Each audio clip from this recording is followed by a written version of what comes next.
북아메리카나 유럽 등지 호수에 가보게 되면 아주 거대한 민물고기가 삽니다. 노튼 파이크 피쉬라고 하는 물고기인데 우리말로는 그냥 강꼬치라고 불러요. 크기가 한 1.3m 정도가 되고요. 그리고 무게가 23kg 정도가 되는 아주 거대한 물고기입니다. 이 물고기는 엄청 빠르고 또 힘이 세고 포악한데 이 물고기가 아주 잘하는 게 있습니다. 주변에 잡어들이 보이면 모조리 다 삼켜버리는 거예요. 자기 얼굴만한 물고기들을 그냥 닥치는 대로 인정사정 볼 것 없이 그냥 삼켜서 다 먹어버립니다. 그래서 사람들은 이 물고기를 가리켜서 강의 포식자다라고 얘기를 해요. 그래서 이 물고기 한 마리를 연못에 풀어놓게 되면 다른 고기들 흔적도 없이 다 사라져버리게 할 수가 있습니다. 심지어 이 물고기는 물새까지 먹어치울 정도로 엄청난 파워를 갖고 있는 거예요. 자, 근데 과학자가 실험을 했습니다. 이 물고기를 잡아다가 투명한 실린더 틀에 집어넣습니다. 그리고 그 상태에 그대로 강물에 이렇게 놓아두게 되는 거예요. 자, 어떨까요? 자, 실린더 틀에 갇혀 있지만 바로 앞에 눈앞에 잡어들이 보이게 되니까 기존의 본능대로 잡어들을 향해서 돌진합니다. 근데 어떻게 됩니까? 번번이 막히게 되는 것이죠. 자, 이렇게 하기를 3일 동안 합니다. 이렇게 해서 3일 후에 실린더를 빼내고 이 물고기를 그냥 강물에 이렇게 풀어놓습니다. 자, 이제 어떻습니까? 실린더를 제거한 거니까 자유롭죠. 근데 이 물고기는 바로 눈앞에 맛있는 잡어들이 보여도 잡어들을 향해서 돌진하지 못하는 겁니다. 왜요? 트라우마가 있기 때문입니다. 그래서 이 큰 물고기는 실린더에서 빠져나와서 자유로운 상태가 되었음에도 불구하고 이전에 가졌던 그 트라우마로 인해서 잡어가 옆에 와도 잡아먹지 못하게 되는 거예요. 전에 그렇게 많이 잡어들을 향해서 돌진했지만 번번이 안 됐잖아. 이번에도 안 될 것이 뻔해. 눈앞에 저렇게 많은 고기들을 있어도 난 절대로 저 고기들 먹을 수 없을 거야. 바로 트라우마에 쏟고 있는 겁니다. 여러분, 우리가 인생을 살아가면서 각각의 상황과 부딪힘의 요소로 인해서 인생 실패에 대한 트라우마가 각자마다 있을 거예요. 뭐 사랑에 실패해 본 사람은 그 트라우마로 인해서 또다시 다른 사람 만나는 것을 두려워하게 되는 겁니다. 또 사업에 실패해 본 사람은 그 실패에 대한 트라우마로 인해서 또다시 사업하는 것을 어려워하고 꺼려하게 되는 거예요. 또 어려서부터 남들보다 못한 어떤 열등감으로 인해서 일반적인 아이들에 비해서 좀 다른 인생을 살아왔다고 한다면 그에 대한 트라우마로 인해서 번번이 인생 도전에 겁을 내게 되는 것입니다. 그래서 어려운 상황에 닥치게 되면 자신은 원래 그런 사람이니 안 된다고 지레 겁먹고 포기부터 해버리게 되는 거예요. 자, 그러나 여러분, 예수 그리스도를 믿고 나서 우리에게 명확한 복음이 전해졌습니다. 그 복음이 뭐예요? 진리를 알지니 진리가 너희를 자유케 하리라. 여러분, 이것이 바로 우리에게 명확하게 주시는 복음의 능력인 거예요. 자, 그래서 우리는 더 이상 실패에 묶여 사는 자들이 아니라 복음으로 인해서 해방된 자들입니다. 자, 그런데 여러분, 여러 가지 인생의 트라우마로 인해서 갇혀있던 우리에게 복음으로 인해서 자유가 선포되어졌는데, 그래서 우리를 얽매였던 죄의 구속과 실패의 실린더가 제거되었는데, 그런데도 우리는 이전 구속과 실패에 대한 트라우마로 인해서 그 자유를 누리지 못하는 경우가 허다한 겁니다. 왜 그럴까요? 바로 마귀가 우리를 속이고 있기 때문인 겁니다. 무엇을 통해서 속입니까? 바로 실패에 대한 트라우마를 기억하게 하는 것입니다. 자, 그러나 우리가 분명히 알아야 될 것이 있는 거예요. 누가복음 4장 18절 19절에서 말씀하시죠. 주의 성령이 내게 임하셨으니 이는 가난한 자에게 복음을 전하게 하시려고 내게 기름을 부으시고 나를 보내사 포로된 자에게 자유를, 눈먼 자에게 다시 보게 함을 전파하며 눌린 자를 자유롭게 풀어주고 주의 은혜의 해를 전파하게 하려 하심이라고 말씀한 겁니다. 여러분, 그리스도가 이 땅 가운데 오셔서 성령의 기름 부음 받고 그때부터 두루다니시며 하나님 나라 복음을 증거하게 되셨는데, 그 복음이 뭐라고 말씀합니까? 바로 포로된 자를 자유롭게 풀어주는 거, 눈먼 자를 다시 보게 하는 거, 눌린 자를 자유롭게 풀어주는 거. 한마디로 말하면 뭐예요? 우리를 자유롭게 풀어주는 거, 모아주는 거, 이것이 바로 복음인 겁니다. 그러면 여러분, 복음이 하는 일은 뭡니까? 우리의 모든 죄와 타락의 습관들과 모든 실패에 대한 트라우마를 한순간에 복음을 통해서 치유하는 것입니다. 이것이 바로 복음이에요. 복음이 하는 일입니다. 여러분, 경험이라고 하는 어항에 사는 사람들이 있어요. 이 사람들은 자신들이 경험했던 거 이것만이 최고라고 생각합니다. 경험한 것만이 최고의 가치라고 생각하는 거예요. 그래서 그 이상을 결코 뛰어넘을 수 없고 또 다른 경험의 경주에서 다른 도전이 오게 된다면 지레 겁을 먹고 실패하고 맙니다. 또는 돈의 어항에 사는 사람들이 있어요. 이 사람들은 돈이 전부라고 생각합니다. 그래서 이 사람들은 돈이 없으면 아무것도 할 수 없다고 생각하기 때문에 돈이 없으면 분리불안 증세를 갖게 되는 겁니다. 수중에 돈이 없으면 불안하기 때문에 어떻게 하든 돈을 마련하기 위해서 길을 쓰고 수단과 방법을 가리지 않아요. 거짓말도 스스럼 없이 합니다. 돈의 노예가 된 것입니다. 또는 망상이라고 하는 어항에 갇힌 사람들이 있어요. 이들은 헛된 망상으로 인해서 그 망상의 틀 속에 갇혀 있는 겁니다. 그래서 이 사람들은 망상과 현실을 구분해내지 못해요. 그냥 망상 속에 살면서 현실을 살아내지 못하는 겁니다. 마음이 병든 겁니다. 자, 그러나 여러분, 우리는 이 모든 것들을 복음을 통해서 깰 수 있어야 하는 겁니다. 복음이 하는 일이 뭡니까? 이 세상에 우리를 가둬놓았던 잘못된 틀과 그 어항을 깨트리는 것이 바로 복음인 겁니다. 할렐루야. 보라, 새 것이 되었도다. 보라, 새 것이 되었도다. 그리스도 예수 안에 있는 우리는 복음을 통해서 완전히 새로운 자들인 것입니다. 우리는 구습의 얽매인 자도 아니고 이전의 트라우마에 묶인 자가 아니라 복음이라고 하는 진리를 통해서 완전히 자유함을 얻은 자인 것입니다. 아멘. 자, 아무튼 사람들에게는 각자마다 트라우마가 있는데, 자, 그렇다면 우리 믿음의 사람들이 가장 경계해야 되는 트라우마가 뭘까요? 바로 신앙 실패에 대한 트라우마입니다. 자, 처음은 뭡니까? 성령으로 시작한 거예요. 복음에는 하나님의 의가 나타나서 믿음에서 믿음에 이르게 하나니라고 말씀한 것처럼 우리가 믿게 될 때 뭘 통해서 시작했습니까? 믿음을 통해서 신앙을 시작하게 되었던 겁니다. 우리가 아직 연약할 때 기약대로 그리스도께서 우리를 대신하여 죽으심으로 말미암아 하나님께서 우리에 대한 사랑을 확증하셨다고 말씀하고 있는 것처럼 그 한없는 사랑에, 하나님의 사랑에 감동되어지고 압도되어져서 자신의 모든 삶을 주님께 드리는 헌신의 고백이 우리 가운데 있었던 겁니다. 이것을 가리켜서 뭐라고 해요? 주님과 만남의 체험이라고 얘기합니다. 근데 이렇게 주님을 인격적으로 만나게 될 때 결정적으로 우리 가운데 변하게 된 것이 뭡니까? 주님은 나의 왕이십니다. 예수님은 나의 주인이십니다. 자, 이전의 나의 인생에 있어서 주인은 그냥 나였던 거예요. 내 자신이 주인이 되어서 내 마음대로 살고자 했던 것이었습니다. 근데 그리스도를 인격적으로 만나게 되면서 이 고백이 바뀌게 된 겁니다. 주님, 이제 내 삶은 주님의 것입니다. 내가 주의 뜻에 순복합니다. 순종합니다. 내 삶을 나의 뜻대로가 아닌 오직 주의 뜻 가운데 나를 인도하여 주옵소서. 이렇게 고백하게 되는 겁니다. 그렇게 해서 주님 만난 그 기쁨으로 인해서 살아가는 그 자체가 지상 천국이 되는 거예요. 어떤 직업을 가졌든지, 어떤 집에 살든지, 어떤 환경 가운데 있든지 주님께서 나와 함께 하심을 통해서 살아가는 그 자체가 천국의 삶이 되는 겁니다. 그리고 오직 주님으로 만족한다는 그 고백이 내 안에서부터 흘러나오게 되는 거예요. 내 인생 다른 것이 없다고 할지라도 오직 주님으로 인해서 내가 만족합니다. 이 고백이 나오는 겁니다.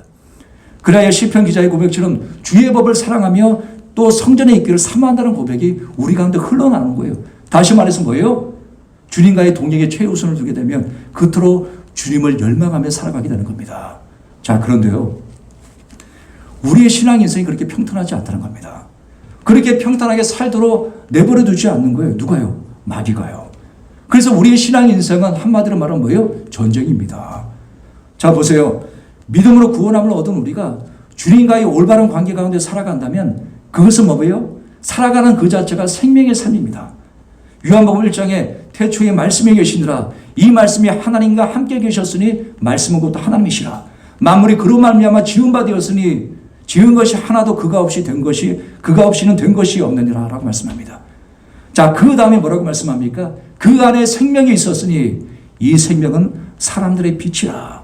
만물을 창조하신 하나님, 말씀이신 그리스도를 말씀하고 있는데 그분 안에 생명이 있다고 말씀합니다. 여러분, 여기서 말하는 생명은 뭡니까? 우리가 이 땅을 살아가면서 호흡하는 이 호흡을 말하는 겁니까? 그게 아니에요.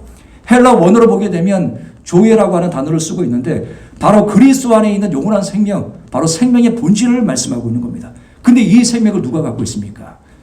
요한일서 5장 11절과 12절 말씀에 또 증거는 이것이니 하나님이 우리에게 영생을 주신 것과 이 생명이 그의 아들 안에 있는 그것이니라. 아들이 있는 자에게는 생명이 있고 하나님의 아들이 없는 자에게는 생명이 없느니라고 말씀하고 있는 겁니다. 자, 하나님께서 우리 가운데 영생을 주셨는데 그 영생은 바로 아들이신 그리스도 안에 있는 거라고 말씀하는 거예요. 이것이 바로 주의 영원한 생명을 말씀하고 있는 겁니다.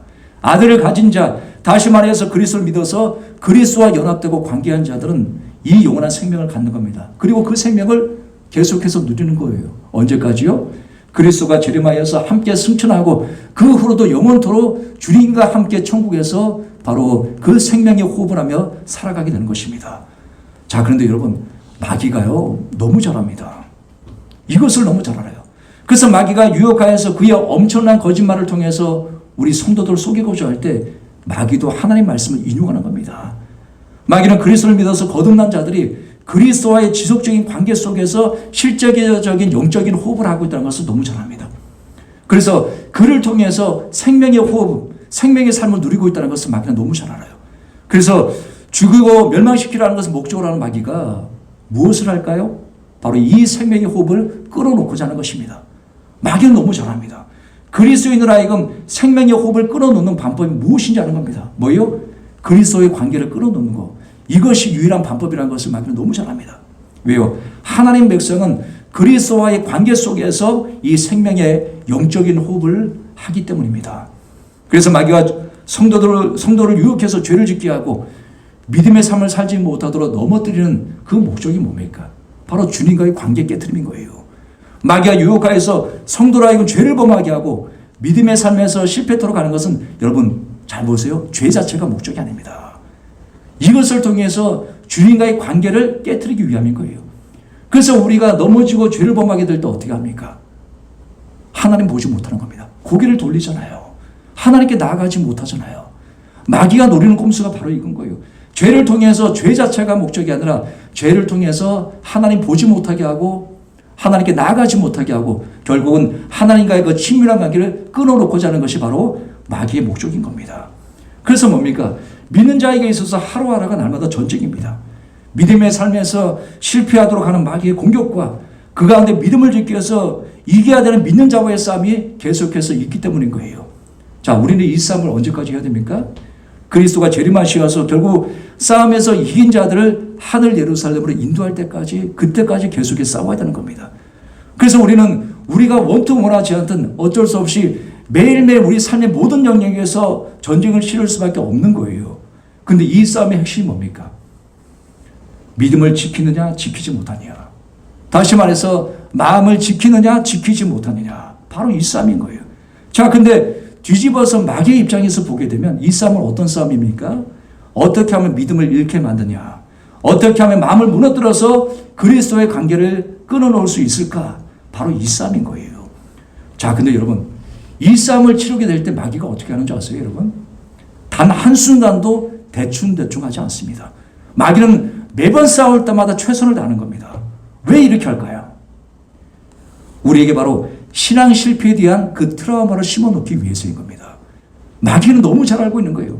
사소한 믿음의 싸움이라고 할지라도 이것 가운데 우리가 실패하게 되면 그 실패에 대한 데이터를 통해서 트라우마를 심어줄 수 있고 그러면 그 다음번에 싸움에서 그 트라우마에 대한 기억을 통해서 또다시 실패할 수 있게 하는 것 이것이 훨씬 더 쉽다는 것을 마귀는 너무 잘 알고 있습니다. 요새 사회적으로 굉장히 이슈가 되는 문제 중에 하나인데 청소년들 사이에서 음란물을 접하는 것이 굉장히 쉬운 세상이 되었습니다. 그러다 보니까 아이들이 음란물에 중독이 되고 그로 인해서 청소년들 사이에서 여러 성적인 범죄가 극심합니다. 정말 어른들이 상상할 수 없을 만큼의 극심한 성적인 범죄가 아이들 세상에서 일어나고 있는 겁니다. 어떤 기독교인 학생이 음란물에 빠졌습니다. 근데 한번 빠지고 나니까 그 유혹의 세계에서 다시 나오기가 너무 힘든 거예요. 쉽지 않은 겁니다.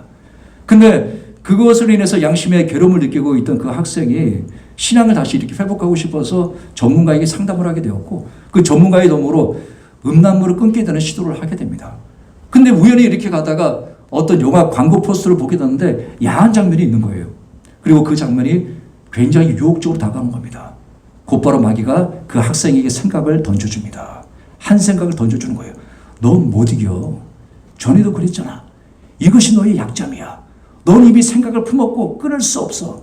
어서 가서 전에 하던 그 짓을 해. 바로 트라우마를 통해서 바로 공격하는 겁니다.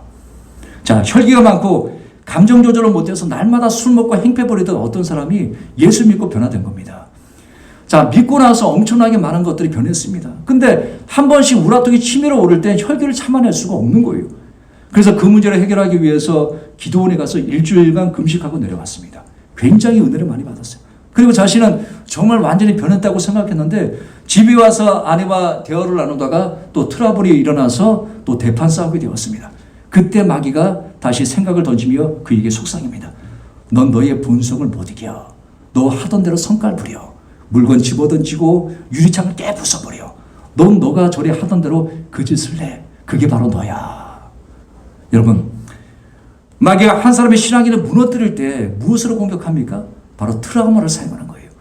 이전에 믿음의 싸움에서 실패했던 그 과거를 들춰내면서 여전히 그 싸움에서 실패할 것이라고는 그 메시지를 던져주는 거예요. 거짓 메시지입니다. 트라우마라고 하는 이 함정 가운데 속지 말아야 되는 겁니다. 여러분, 우리는 예수 그리스도의 생명의 복음을 통해서 이미 우리를 가두어 놓았던 실패의 트라우마가 제거되었다는 것을 알아야 되는 겁니다. 이것을 믿어야 되는 거예요. 그러나 마귀는 실패에 대한 트라우마를 통해서 자꾸 거짓 메시지를 던져서 복음을 통해서 자유함을 얻은 그 진리를 보지 못하게 속이고 있는 것입니다. 그래서 진리가 있음에도 불구하고 진리가 보이지 않는 거예요. 이미 우리가 자유케 되었음에도 불구하고 그 진리가 보이지 않습니다. 왜요? 마귀가 트라우마를 통해서 우리를 속이고 있기 때문에. 이전에 실패했던 그 과거를 들춰내면서 여전히 내가 과거의 사람인 것처럼 나를 속이고 있기 때문에 진리가 보이지 않는 거예요. 진리가 있는데, 자유케 되어진 진리가 분명히 우리 앞에 있는데 그 진리가 보이지 않는 겁니다. 자, 그런데 여러분, 마귀가 왜 이렇게 매일매일 싸우면서 그토록 열심히 고 최선을 다할까요? 여러분, 하나님 백성이 매번의 싸움에서 지게 되어서 이것이 트라우마로 자리하게 되면 최후의 싸움에서도 마귀 자신이 승리할 것이라고 생각하고 있기 때문입니다. 여러분, 매일의 삶에서 믿음을 지키지 못하고 마음을 지키지 못해서 매일 넘어지고 실패하던 자가 마지막 짐승이 출몰해서 교회에 대한 대대적인 핍박이 일어나고, 그래서 믿음으로 살고자 하는 성도들을 무너뜨리고자 할 때 믿음으로 살지 않았던 자가 갑자기 믿음으로 이겨낼 수 있을까요? 없었던 그 믿음이 다시 생겨날 수 있을까요? 그래서 믿음을 통해서 지켜낼 수 있을까요? 쉽지 않은 겁니다, 여러분. 여러분, 선수 시절에 김연아를 한번 생각해 보세요. 어린 나이임에도 불구하고 피겨스케이트 세계 최고 선수가 되기 위해서 매일같이 피나는 연습을 했던 겁니다. 매일매일 점프 연습을 했고, 그리고 트리플 연습했고, 점프하며 넘어지지 않는 피난 연습하게 되었을 때 결국 실전에서 완벽한 연기를 통해서 세계 최고의 기량과 예술성을 선보였던 겁니다. 이처럼 여러분, 매일매일 영적 싸움에서 이기는 연습을 해오던 자가 마지막 최후의 싸움에서도 이기게 되어서 그 영광을 얻어누리게 되는 거예요. 여러분, 그러므로 우리는 매일매일 주어지는 영적 싸움에서 그것이 사소한 작은 싸움이라고 할지라도 최선의 싸움을 치러야 되는데, 그러면 그 싸움 가운데서 우리가 이기는 방법이 뭘까요? 분명 마귀는 실패에 대한 트라우마, 우리 각자의 연약한 점 너무 잘 알고 있기 때문에 그것을 집요하게 파고들며 생각을 통해서 무너뜨리고자 할 것입니다. 너 그거 약하잖아. 그래서 너 그거 못 이겨. 포기해. 너 원래 이렇게 믿음 하는 사람 아니잖아. 성질 나면 막 화내고 분풀이하고 그런 사람이잖아. 원래 하던 대로 해. 믿음 하지 마. 원래 사업의 세계가 그렇게 더태한 거 너도 알고 있잖아. 남들도 어차피 다 하는 거 너도 그냥 적당히 해. 전에도 그렇게 해왔는데 이번에도 그냥 적당히 타협하고 넘어가 버려. 괜찮아. 여러분, 마귀가 끊임없이 우리의 생각에 파고들어서 트라우마를 통해서 우리를 넘어뜨리고자 할 때, 여러분, 그 생각을 받아들이는 순간 치명적 결과로 이어지고 마는 겁니다. 여러분, 그럴 때 우리가 이기는 방법이 뭡니까? 바로 진리를 선포하는 거예요. 진리를 알지니 진리가 너희를 자유케 하리라. 그 진리가 뭐예요? 고린도후서 5장 17절에 누구든지 그리스도 예수 안에 있으면 그는 새로운 피조물이라. 이전 것은 지나갔으니 보라 새 것이 되었도다. 여러분, 그리스도를 믿고 따르는 우리는 이전과는 완전히 다른 새로운 사람이 된 겁니다. 그래서 마귀가 데이터를 통해서 또 트라우마를 통해서 우리의 생각에 파고들어서 넘어뜨리고자 할 때 거짓 메시지를 던져주는 마귀를 향해서 우리를 선포해야 되는 거예요. 아니다. 난 이전의 내가 아니야. 그리스도 예수 안에 있는 나는 완전히 새로움을 입은 자다. 나는 실패를 거듭하는 자가 더 이상 아니야. 대저 하나님께로서 난 자마다 세상을 이기느니라. 세상을 이기는 승리는 이것이니 우리의 믿음이니라 말씀하듯 난 그리스도를 통해서 하나님께로 새롭게 태어났고 세상을 이기는 자다. 세상을 이기는 이 근거가 믿음을 통해서 분명히 내 안에 주어졌으니 이기는 것이 나의 정체성이다. 날마다 영적 싸움에서 나는 이기는 자고 주님과 함께 최후 싸움에서도 이기는 자다. 이기는 것이 바로 나의 이름이다. 완전히 새로운 영의 사람이 된 나는 날마다 믿음을 통해서 이기는 자다. 난 이전 육신의 법으로 사망의 삶을 살던 자가 아니다. 난 이제 예수 안에 있으므로 새로운 생명의 성령의 법이 나를 통치한다. 그러므로 난 그 법으로 자유함을 얻었고 그 법을 통해서 이기는 자다. 그 어떤 정죄함도 나를 공격할 수 없다. 나는 자유롭게 되었고 나는 이기는 자다. 날마다 이 이김의 연습을 통해서 마지막 그 싸움에서도 나는 이길 것이다. 이것이 나의 이름이고 나의 정체성이다. 이와 같은 선포를 해야 되는 겁니다. 여러분 꼭 기억하시기 바랍니다. 마귀는 마지막 싸움을 위해서 오늘의 싸움에 최선을 다한다는 것을요. 마귀는요 매번 싸울 때마다 그것이 우리가 생각할 때 사소한 싸움이라고 할지라도 마귀는 대충대충 하지 않습니다. 마귀는 항상 최선을 다하는 거예요. 목적이 뭡니까? 넘어뜨리기 위해서. 그를 통해서 목적하는 바가 뭐예요? 주님과의 관계를 깨뜨리기 위함인 겁니다. 그래서 한순간도 마귀는 대충대충 하지 않습니다. 최선을 다해서 넘어뜨리고자 수단과 방법을 갖지 않는 겁니다. 근데 그 마귀는 뭐예요? 우리가 무엇에 약한지 각자마다 갖고 있는 약점이 무엇인지 너무 잘 알고 있습니다.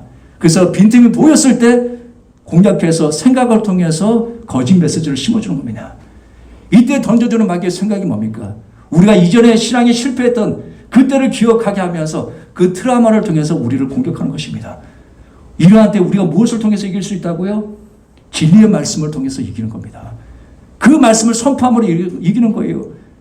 그래서 주의 백성들이 마귀의 공격이 있을 때 계시록 12장 11절에 뭐라고 말씀합니까? 어린 양의 피와 어린 양의 피의 증거와 자신들의 증언하는 말씀을 통해서 이겼다고 말씀하고 있는 겁니다. 여러분 생명의 복음을 믿게 되었고 예수 그리스도의 피의 증거가 믿는 우리 안에 있는 겁니다. 우리가 무엇을 선포해야 돼요? 그렇기 때문에 예수 그리스도 안에 있는 새로운 생명의 성령의 법이 나를 통치하고 있고 그것이 나를 다스리고 있다는 것을 우리가 시인하고 인정함을 통해서 오직 진리의 말씀만을 선포해야 되는 겁니다. 이것만이 이기는 방법인 거예요. 그러므로 날마다 우리에게 주어지는 모든 싸움에서 진리의 말씀을 선포함으로 말미암아 마귀가 어떤 방법을 통해서 공격하고 우리가 이전에 신앙이 실패했던 그 트라우마를 들추어내면서 공격한다고 할지라도 오직 진리의 말씀을 선포함으로 이기는 자가 되고 이와 같은 현실에서 이김의 연습을 통해서 마지막에 주어지는 그 최후 싸움에서도 주님과 함께 이기는 자로 그 영광을 얻게 되시기를 주님의 이름으로 축복합니다. 어린 양은 만왕의 왕이시오 만주의 주이심으로 그들을 이기실 터이요 또 그와 함께한 자들 그 택하심 받고 부르심 입은 신실한 자들도 이긴다고 말씀하고 있는데 바로 우리가 그러한 자들이 될 줄로 믿습니다. 아멘.